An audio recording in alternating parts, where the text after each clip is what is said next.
malen wore neri yandial kashon wore rey ler kana me biya ler mi pai togan tama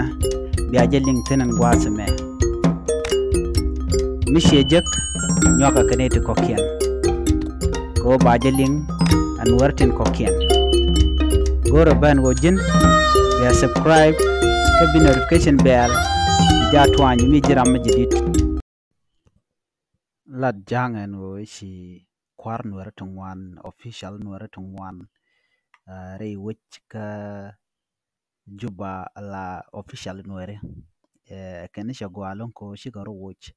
ko Dr. Riek Machar ajan dan lat kenen tama kwi kenen no dual kamanda dien mo na ka fact ngode Dr. Riek Machar ajan bela kwaro kata dana ngwi keja sheng na men ngwi kenen no shi politician ni chicken Dr. Riek Machar kenen ngwi no cha talk yo gwara talk no according to dovan cha ngot cha ka gor keja kata dan let kume keja mo na ka spele shimo spele aigo jen ramidit re spele so jen ramandana ngwi kenen wang de tera radian chu to top the pipe and tea to kwe rodian and wode kan Dr. Machar de kan wood dundia na mo adwal jen ko te kare ke juba ke kirma yadit kel adwal kam de tenen Dr. Machar tele power there's nothing mateja hongo daba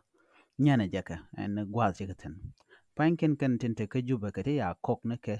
jaga kok yo so tele ka power panken kan wara there's no power bur shala par kole me chale la interim chairman ngi to ga choje as an example okay ngu mi shit woga je ngu kan shada mo kana gaje me jeni je jaro de roje ka kwireng machar wa cha bani je lo akot so they can ngaj bo the rest of them no tele me to ke me kan kon liuni Dr. Riek Machar tele ka power of another people tele baka destroy and when nuore jechen bo especially ke gen time to continent me kore chi agana ko nak when nuore me point kan tin te ka juba kan dial tin la official tin shun kele kirma yadi chira role nuore shebenen this is reality murai kon tama bran lingi ga telefon ke bu ke telefon chiran role nuore shebdo nga show denen ko ngai ka already right now cheche karunte kon so jang lar kan no shako gwa inwar community siguro en ko yang macha lie ken ka betrayal kan war community you know gor ken ko ti oto den ware de kan tek ting mo gwa kam ne kana kan pan ken jake de janamo agwele force a bishop force ke SSPDF ke dini Uganda teni de no no de shemane ken de ko nak atu ka jen tame che kore to yumantam changa nuar mo official me che mat ke me yadi che don we che nyo don chok me jen danen ba ngajen mo so no lar jen we ne to wan kan wari chi ga ren ko ring ma char chang che lar ring ma char ko en char we kor according to what ko na yapin telemelel ken okay telemelel ken the rest of these people then ko look at ma char ke mi na Canadian no ana kwen karware they don't care about no community they don't care at all anyok chi ring ma char nyi na ga jamo don ware o ni ko no kan na kan ware imagine jin bi helicopter bu jak dor shi mor ba ko nak bi nok nang he de wa shi mo nak bi nok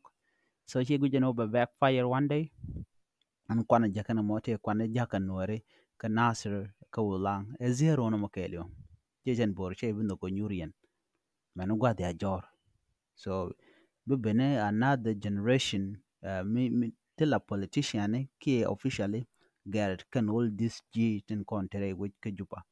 tin chanwer betray ka kiyone